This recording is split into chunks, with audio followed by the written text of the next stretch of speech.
என்னை கேட்கிற சகோதரனே, சகோதரியே, உன் வாழ்க்கையில் கடந்து வந்த வனாந்திரம், உன் வாழ்க்கையில் கடந்து வந்த வறண்ட நிலம், உன் வாழ்க்கையில் கடந்து வந்த கடுவெளியை கர்த்தர் புஷ்பத்தை போல செழிக்க பண்ணுவார்.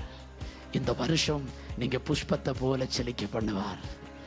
இந்த வருஷம் லெபனோய் போல உங்களை வளர பண்ணுவார். இந்த வருஷம் கர்மேல், சாரோன் என்பவர்களைப் போல அலங்காரமாக இருப்பீர்கள். ஹல்லேலூயா. நம்புறீங்களா?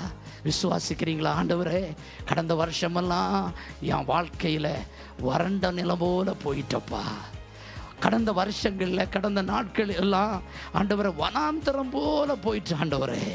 கடந்த நாட்கள் எல்லாம் ஆண்டவரை என்னுடைய லைஃப்பில் கடுவெளி போல பிரச்சனைகள், கடுவெளி போல வறட்சி, வெறுமை, ஒண்ணுமில்லாத தன்மை. உலக பிரகாரமான ஆசீர்வாதமானாலும் சரி, ஆண்டவரை ஸ்பிரிச்சுவல் ஆசீர்வாதம் என் வாழ்க்கையில் அப்படிப்பட்ட ஒரு சூழ்நிலைக்குள்ளதான் நாங்கள் கடந்து போயிட்டு இருந்தோம். ஆனா ஆண்டவர் சொல்லுற வாக்குத்தத்தம் என்ன தெரியுமா? உன்னை லெபனோனை போல மகிழ பண்ணுவேன். அல்லேலூயா. உன்னை புஷ்பத்தை போல நான் செழிக்க பண்ணுவேன். உன்னை கர்மேல், சாரோன் போல உன்னை அலங்கரி